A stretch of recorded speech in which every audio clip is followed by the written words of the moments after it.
Alright, so I have a bunch of cards. They're of many different energies, types.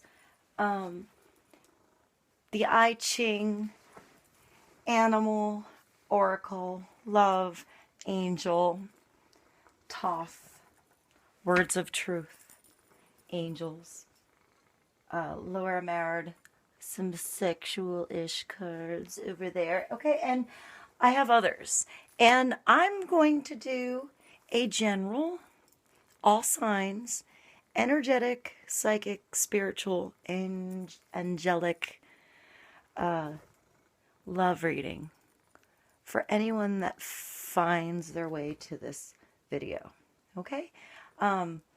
It may or may not resonate with you. If right now the reading's being done on March 17th, St. Patrick's Day 2016.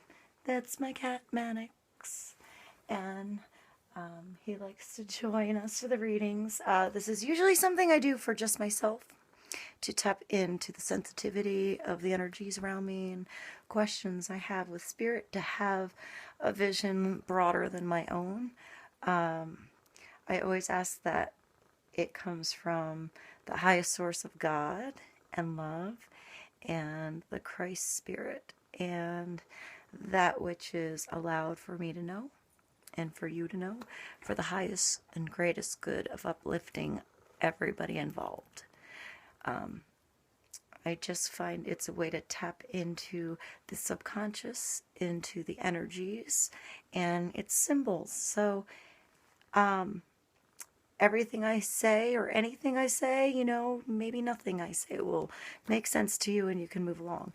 Or maybe there's one thing that I hit that speaks to you inside here, connects your heart and your mind together, and maybe a question that you had that you were looking at with your own personal blinders on, you can get a little spark of inspiration that maybe opens you up to here, or here, or here, or here.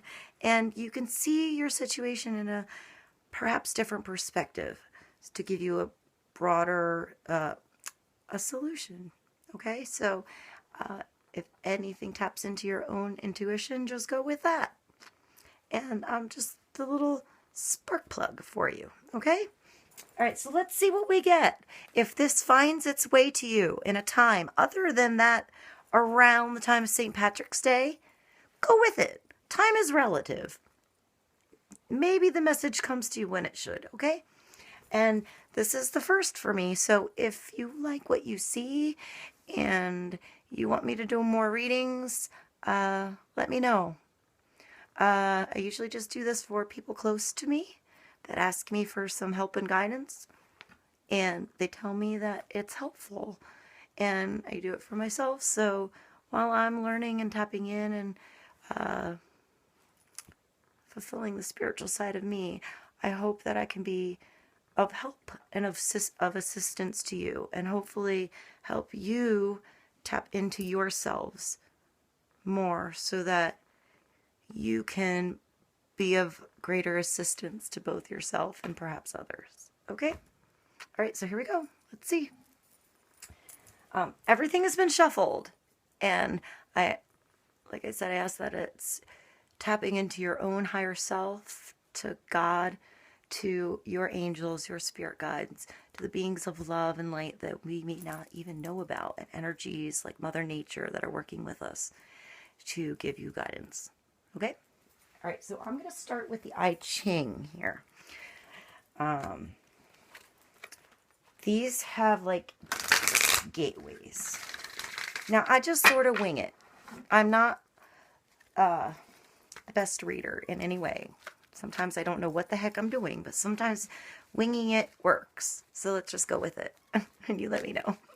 Okay, messages for around St. Patrick's Day 2016, and or whenever this comes to you, from the highest, greatest good of everyone involved. We need to know from Spirit. I'm going to pick two.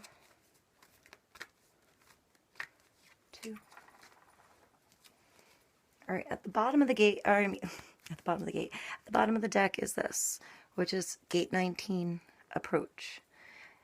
That all things are interrelated is apparent and manifested through, I'll let you see the back of this. Look at this picture. Is manifested through the action of approach. The fuel of the sensitivity process, the source that drives all revolutions. Wanting. Fuel for our social needs. All right, so these are gateways. They're like lessons that you build up to as you go through this experience of learning in life. Okay, so look at these here. I think it starts at the bottom and each one is a gateway. Hopefully I'm saying that right. All right, so line 1 is interdependence. Line 2 is service. Line 3 is dedication. Line 4 is the team player. Line 5 is sacrifice, and line 6 is the recluse. Okay? This one is gate 6. This is conflict, the fundamental design component of progress. The law that growth cannot exist without friction, the energy for producing life itself. Okay? Friction, feeling, emoting, and sensitivity. All right, so line 1 is retreat. Line 2 is the gorilla. Line 3, allegiance. Line 4, triumph. Line 5, arbitration. I'm sorry. Arbitration. And line 6, the peacemaker. Okay, sometimes when I get into the talking thing, my words and my mind, everything don't connect, but that usually means I'm on a roll, so go with that. Okay. And then this one is gate 53, development. All right, development as a structured progression that is both steadfast and enduring. The intensity to start something one moment will fall away in the next.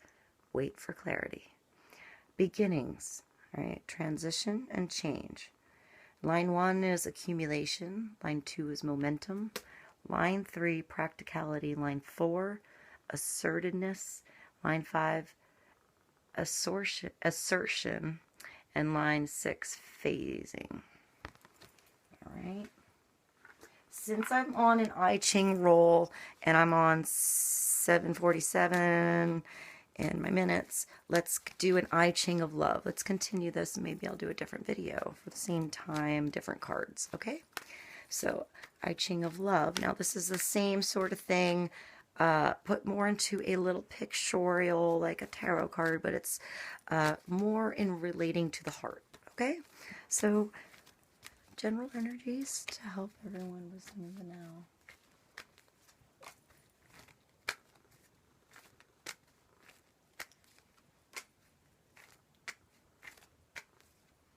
I should explain those pictures. They're quite beautiful.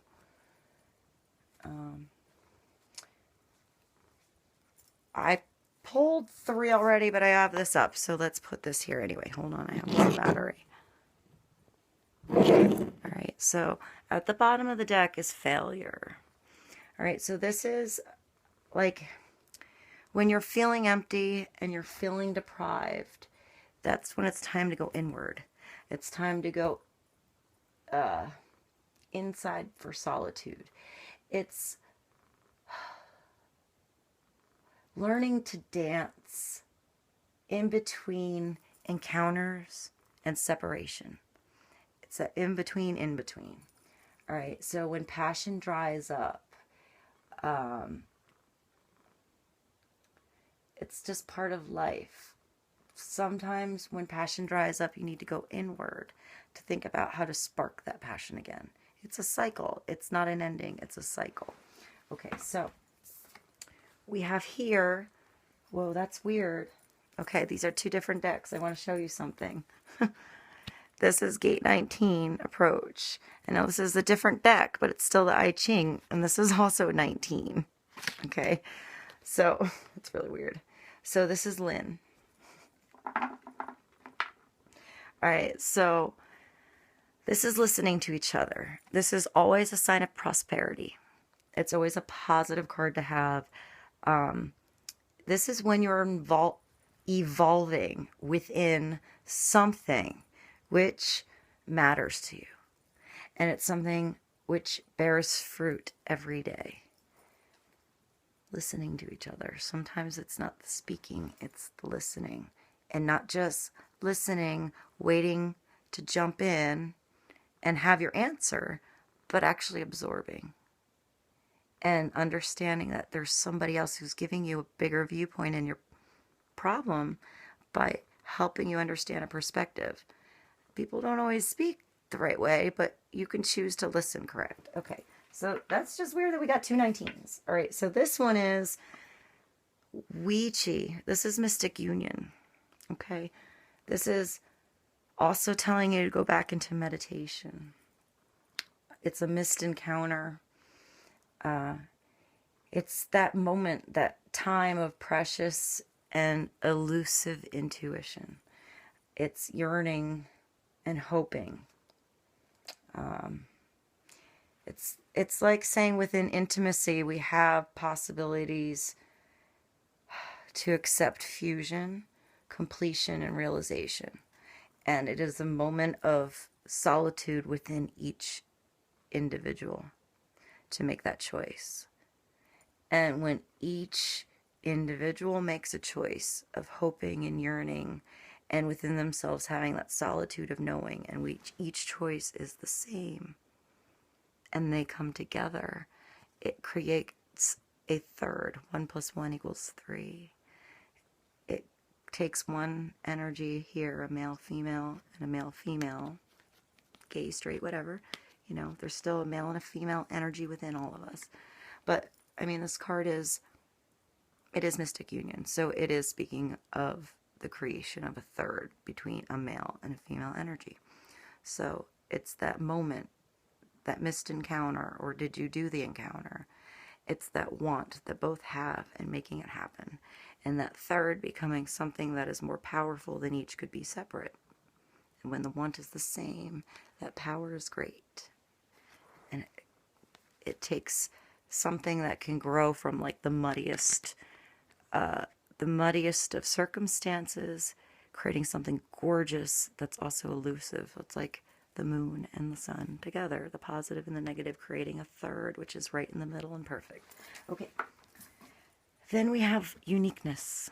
Okay, this is Ching. What number was this? We have 64 and 6. And then we have 53 and 15. Qian is uniqueness. This is love isn't showy. Love happens.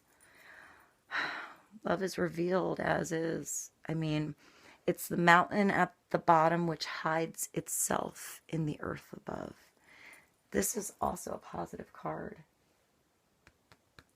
This is a really positive omen. It's being yourself, being who you are, which is unique. There's nobody like you in the entire universe, in entire dimensions. There's nobody that has your perspective on this life and this viewpoint and everything that you've gone through and every situation that has made you the powerful, loving, gorgeous being of God that you are. Okay? And that's unique. And that's special, and you have something to offer because of that.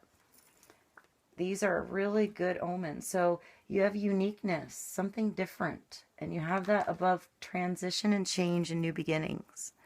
So you're ready to begin something that's unique and different and something you haven't done before and something that allows you to be you. And being you is like the mountain which you can't move. It's who you are. All right? And then the way to do this, the wanting, if there's a union going on here and there's a wanting by both parties, I mean, it's like both sides have the same positive omen. If this positive omen on the new beginning of uniqueness and making the choice of having abundance, prosperity, and bearing fruit every day, wanting to make a difference and wanting it, then I gotta cut this off and do it. Then the abundance is yours. Bye. Thank you.